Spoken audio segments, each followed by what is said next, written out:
ಇಲ್ಲಿ ನೀ ಸ್ಟೂಡೆಂಟ್ಸ್ ಪ್ರತಿಯೊಬ್ರು ಕೂಡ ಈ ಒಂದು ವಿಡಿಯೋನ ಮಿಸ್ ಮಾಡದೆ ಕೊನೆವರೆಗೂ ಕೂಡ ನೋಡ್ಬೇಕಾಗುತ್ತೆ. ನೀವೆಲ್ಲರೂ ಕೂಡ ನಿಮ್ಮ ಕೆ ಅಪ್ಲಿಕೇಶನ್ ಅಲ್ಲಿ ಕೆಲವು ಚೇಂಜಸ್ ನ ಮಾಡಬೇಕಾಗುತ್ತೆ. ಏನಾದ್ರು ಮಾಡಿಲ್ಲ ಅಂದ್ರೆ ನೆಕ್ಸ್ಟ್ ನಿಮ್ಮ ಕೌನ್ಸಿಲಿಂಗ್ ಅಲ್ಲಿ ಪ್ರಾಬ್ಲಮ್ ಆಗ್ಬೋದು. ಅದಕ್ಕೋಸ್ಕರ ಈ ವರ್ಷ ಯಾರಾದ್ರೂ ಕರ್ನಾಟಕದಲ್ಲಿ ನೀಟ್ ಕೌನ್ಸಿಲಿಂಗ್ ಅಟೆಂಡ್ ಮಾಡಬೇಕು ಅಂತ ಇರಾ ಈ ಒಂದು ವಿಡಿಯೋನ ಮಿಸ್ ಮಾಡದೆ ಕೊನೆವರೆಗೂ ಕೂಡ ನೋಡಿ. ಅದಕ್ಕಿಂತ ಮುಂಚೆ ಯಾರು ಚಾನಲ್ ಸಬ್ಸ್ಕ್ರೈಬ್ ಮಾಡ್ಕೊಂಡಿರಲ್ಲ ಪ್ರತಿಯೊಬ್ರು ಕೂಡ ಸಬ್ಸ್ಕ್ರೈಬ್ ಮಾಡ್ಕೊಳ್ಳಿ. ಹಾಗೆ ಪ್ರತಿಯೊಬ್ರು ಕೂಡ ವಿಡಿಯೋಗೊಂದು ಲೈಕ್ ಕೊಟ್ಬಿಟ್ಟಾನೆ ವಿಡಿಯೋಗೆ ಸ್ಟಾರ್ಟ್ ಮಾಡಿ. ಇವಾಗ ನಾವು ಡೈರೆಕ್ಟ್ ಆಗಿ ವಿಡಿಯೋ ಬಗ್ಗೆ ಬರೋಣ. ಇಲ್ಲಿ ನೀ ಸ್ಟೂಡೆಂಟ್ಸ್ ನೀವೆಲ್ಲರೂ ಕೂಡ ಏನ್ ಮಾಡಿದೀರಾ ಅಂದ್ರೆ ಇಲ್ಲಿ ಕೆ ಅಪ್ಲಿಕೇಶನ್ ಫಿಲ್ ಅಪ್ ಮಾಡಿದೀರಾ. ಇಲ್ಲಿ ಎಷ್ಟೊಂದು ಜನಕ್ಕೆ ಇಂಟ್ರೆಸ್ಟ್ ಏನಿರುತ್ತೆ ಅಂದ್ರೆ ನಾನು CET ಎಕ್ಸಾಮ್ ಕೂಡ ಬರಿಬೇಕು, ಮತ್ತೆ ನಾನು ನೀಟ್ ಕೌನ್ಸಿಲಿಂಗು ಕೂಡ ಅಟೆಂಡ್ ಮಾಡಬೇಕು, ಮತ್ತೆ ನೀಟ್ ಎಕ್ಸಾಮ್ ಕೂಡ ಬರಿಬೇಕು ಅಂತ ಇಷ್ಟ ಇರುತ್ತೆ. ಅವ್ರಿಗೆ ಇವಾಗ ಕೆಲವು ಚೇಂಜಸ್ ನೀವು ಮಾಡ್ಕೋಬೇಕಾಗಿರೋದು.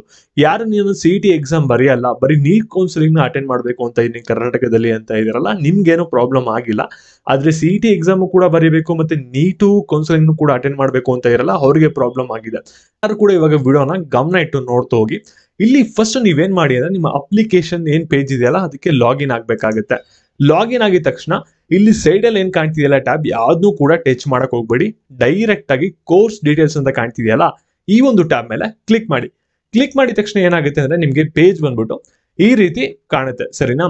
ಇಲ್ಲಿ ಫಸ್ಟ್ ನೀವೇನ್ ಮಾಡಿ ಅಂದ್ರೆ ಇಲ್ಲಿ ಕೇಳ್ತಿದೆ ನೀವು CET ಎಕ್ಸಾಮ್ ಬರೀತೀರಾ ಅಂತ ಕೇಳ್ತಿದೆ. ನೀವು ಫಸ್ಟ್ ನೀವೇನ್ ಮಾಡಿ ಅಂದ್ರೆ ಎಸ್ ಅಂತಾನೆ ಕೊಡಿ. ಎಸ್ ಅಂತ ಕೊಟ್ಬಿಟ್ಟು ನೀವೇನ್ ಮಾಡಿ ಅಂದ್ರೆ ಇಲ್ಲಿ CET ಇಲ್ಲಿ ನೀವು ಯಾವ ಒಂದು ಸಬ್ಜೆಕ್ಟ್ ಗಳದ್ದು ಎಕ್ಸಾಮ್ ಬರೀತೀರಾ ಅದನ್ನ ಸೆಲೆಕ್ಟ್ ಮಾಡ್ಕೊಳ್ಳಿ, ಸರಿನಾ. ಇದು ನೀವೇನ್ ಮಾಡ್ತಾ ಇರಾ ಅಂದ್ರೆ CET ಎಕ್ಸಾಮ್ ಬರೆಯಕ್ಕೆ ಸೆಲೆಕ್ಟ್ ಮಾಡ್ಕೋತಾ ಇರಾ. ಇದಾದ್ಮೇಲೆ ಕೀ ಅವ್ರು ಏನ್ ಮಾಡ್ಬೇಕಾಗಿತ್ತು ಅಂದ್ರೆ ಇಲ್ಲಿ ನೀವು ಯಾವ್ಯಾವ ಕೌನ್ಸಿಲಿಂಗ್ ನ ಅಟೆಂಡ್ ಮಾಡ್ತೀರಾ ಅದನ್ನ ಸೆಲೆಕ್ಟ್ ಮಾಡಿ ಅನ್ನಕ್ಕೆ ಇನ್ನೊಂದು ಆಪ್ಷನ್ ನ ಕೊಡ್ಬೇಕಾಗಿತ್ತು. ಆದ್ರೆ ಕೀ ಅವ್ರು ಏನ್ ಮಾಡಿದಾರೆ ಅಂದ್ರೆ ಆ ಒಂದು ಆಪ್ಷನ್ ನ ಇಲ್ಲಿ ಕೊಟ್ಟಿಲ್ಲ, ಸರಿನಾ. ಅದರಿಂದ ನೀವೇನ್ ಮಾಡ್ಬೇಕಾಗುತ್ತೆ ಅಂದ್ರೆ ನೀಟ್ ಕೌನ್ಸಿಲಿಂಗ್ ಯಾರು ಅಟೆಂಡ್ ಮಾಡ್ಬೇಕು ಅಂತ ಇರಾ ಅವರು ಇಲ್ಲಿ ನೋ ಅಂತ ಕಾಣ್ತಿದಿಲ್ಲ ಈ ಒಂದು ಟ್ಯಾಬ್ ಮೇಲೆ ಕ್ಲಿಕ್ ಮಾಡಿ. ಕ್ಲಿಕ್ ಮಾಡಾದ್ಮೇಲೆ ಇಲ್ಲಿ ಕೇಳ್ತಿದೆ ಯಾವ್ಯಾವ ಕೌನ್ಸಿಲಿಂಗ್ ನೀವು ಅಟೆಂಡ್ ಮಾಡಕ್ಕೆ ಇಷ್ಟಪಡ್ತೀರಾ ಅಂತ. ಇವಾಗ UG ನೀಟ್ ಮೆಡಿಕಲ್ ಅಂತ ಕಾಣ್ತಿದೆಯಲ್ಲ ಈ ಒಂದು ಆಪ್ಷನ್ ಮೇಲೆ ಕ್ಲಿಕ್ ಮಾಡಿ. ಕ್ಲಿಕ್ ಮಾಡಾದ್ಮೇಲೆ ಇಲ್ಲಿ ಏನ್ ಮಾಡ್ತೀರಾ ಅಂದ್ರೆ ಅಪ್ಲೈ ಮೇಲೆ ಕ್ಲಿಕ್ ಮಾಡ್ತೀರಾ. ಕ್ಲಿಕ್ ಮಾಡಿದ ತಕ್ಷಣ ಏನಾಗುತ್ತೆ ಅಂದ್ರೆ ಡೀಟೇಲ್ಸ್ ಸೇವ್ ಆಗಿದೆ, ಸರಿನಾ. ಇಲ್ಲಿ ನೀವು ನೋಡ್ಬೋದು ಇವಾಗ ನಮ್ಗೆ UG CET ಇದು ಬಂದಿಲ್ಲ PCMB ಅಂತ. ಅವಾಗ ನೀವೇನ್ ಮಾಡ್ಬೇಕಾಗುತ್ತೆ ಅಂದ್ರೆ ತಿರ್ಗಾ ನೀವು ಎಸ್ ಅಂತ ಕೊಡ್ಬೇಕಾಗುತ್ತೆ. ಎಸ್ ಅಂತ ಕೊಟ್ಬಿಟ್ಟು ತಿರ್ಗಾ ನೀವು PCMB ಅಂತ ಇಲ್ಲಿ ಸೆಲೆಕ್ಟ್ ಮಾಡ್ಕೋಬೇಕಾಗುತ್ತೆ. ಸೆಲೆಕ್ಟ್ ಮಾಡ್ಕೊಬಿಟ್ಟು ಇಲ್ಲಿ ಅಪ್ಲೈ ಅಂತ ಕೊಡ್ಬೇಕಾಗುತ್ತೆ. ಕೊಟ್ಟಿದ ತಕ್ಷಣ ಏನಾಗುತ್ತೆ ಅಂದ್ರೆ ಇಲ್ಲಿ ಅಪ್ಲೈ ಆಗುತ್ತೆ ಮತ್ತೆ ನಿಮ್ಗೆ ಇಲ್ಲಿ 2 ಟ್ಯಾಬ್ ಕಾಣುತ್ತೆ. ಈ ರೀತಿ 2 ಟ್ಯಾಬ್ ಬಂದಿದೆ ಅಂದ್ರೆ ನೀವು ಅಪ್ಲೈ ಮಾಡಿರೋದು CET ಎಕ್ಸಾಮ್ಗೂ ಕೂಡ ಅಪ್ಲೈ ಮಾಡಿದ್ರಾ ಮತ್ತೆ CET ಕೌನ್ಸಿಲಿಂಗು ಕೂಡ ಇಲ್ಲಿ ಅಪ್ಲೈ ಮಾಡಿದ್ರಾ. ಮತ್ತೆ ಇದ್ರ ಕೆಳಗಡೆ ನೀವೇನ್ ಮಾಡಿದೀರಾ ಅಂದ್ರೆ ಕರ್ನಾಟಕದಲ್ಲಿ ನೀಟ್ ಕೌನ್ಸಿಲಿಂಗು ಕೂಡ ಅಪ್ಲೈ ಮಾಡಿದೀರಾ ಅಂತ ಅರ್ಥ ಬರುತ್ತೆ. ಇದು KA ಕಡೆಯಿಂದ ಆಗಿರುವಂತ ಬ್ಲಂಡರ್ ಆಗಿರುತ್ತೆ. ನೀವು ಈ ರೀತಿ ಒಂದು ಅಪ್ಲಿಕೇಶನ್ ಚೇಂಜಸ್ ನ ಮಾಡ್ಕೊಳ್ಳಿ, ಸರಿನಾ. ಈ ರೀತಿ ನೀವು ಒಂದು ಚೇಂಜಸ್ ನ ಮಾಡಾದ್ಮೇಲೆ ನೆಕ್ಸ್ಟ್ ಏನ್ ಮಾಡಿ ಅಂದ್ರೆ ಇಲ್ಲಿ ನೋ ಕೊಡಿ. ಮತ್ತೆ ಇಲ್ಲಿ ಡೀಟೇಲ್ಸ್ ನ ಫಸ್ಟ್ ಇಂದ ಕೂಡ ಇಲ್ಲಿ ನೀವು ಸೇವ್ ಮಾಡ್ಬೇಕಾಗುತ್ತೆ. ಈ ಒಂದು ಪೇಜ್ ಅಲ್ಲಿ ಮೊದಲು ಯಾವ್ದು ಡೀಟೇಲ್ಸ್ ನ ಕೊಟ್ಟಿದ್ರೆ ಅದನ್ನ ನೀವು ಸೇವ್ ಮಾಡಿ ನಂತರ ಇಲ್ಲಿ ಸಬ್ಮಿಟ್ ಅಂತ ಕೊಡಿ, ಸರಿನಾ. ಕೊಟ್ಟಿದ ತಕ್ಷಣ ಏನಾಗುತ್ತೆ ಅಂದ್ರೆ ಇವಾಗ ಕೋರ್ಸ್ ಡೀಟೇಲ್ಸ್ ಸೇವ್ ಆಗುತ್ತೆ.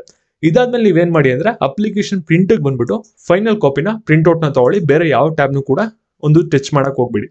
ಇಲ್ಲಿ ನೋಡಿ ಫೈನಲ್ ಕಾಪಿ ಪ್ರಿಂಟ್ ಔಟ್ ತಗೊಂಡಿದ ತಕ್ಷಣ ಏನಾಗುತ್ತೆ ಅಂದ್ರೆ ಇಲ್ಲಿ ನೋಡಬಹುದು PCMB ಅಂತಾನು ಕೂಡ ಬಂದಿರುತ್ತೆ CET ಎಕ್ಸಾಮ್ಗೆ.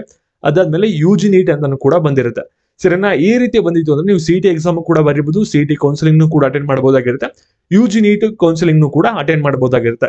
ಈ ರೀತಿ ನೀವು ಪ್ರತಿಯೊಬ್ರು ಕೂಡ ನೀ ಸ್ಟೂಡೆಂಟ್ಸ್ ನಿಮ್ಮ ಅಪ್ಲಿಕೇಶನ್ ಅಲ್ಲಿ ಚೇಂಜಸ್ ನ ಮಾಡ್ಕೋಬೇಕಾಗುತ್ತೆ. ಏನಾದ್ರು ಪೇಯ್ಡ್ ಮೆಂಬರ್ಶಿಪ್ ಬೇಕು ಅಂದ್ರೆ ಈ ಒಂದು ನಂಬರ್ಗೆ ವಾಟ್ಸ್ಆಪ್ ಮಾಡಿ. ಮೆಂಬರ್ಶಿಪ್ ಫೀಸ್ ಬಂದ್ಬಿಟ್ಟು ತುಂಬಾನೇ ಕಮ್ಮಿ ಇರುತ್ತೆ.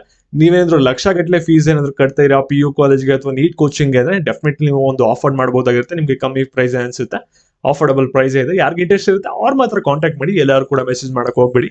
ಮತ್ತೆ ಇದೇ ರೀತಿ ಅಪ್ಡೇಟ್ಸ್ ಬೇಕಾದ್ರೆ ಚಾನಲ್ ಸಬ್ಸ್ಕ್ರೈಬ್ ಮಾಡ್ಕೊಳ್ಳಿ.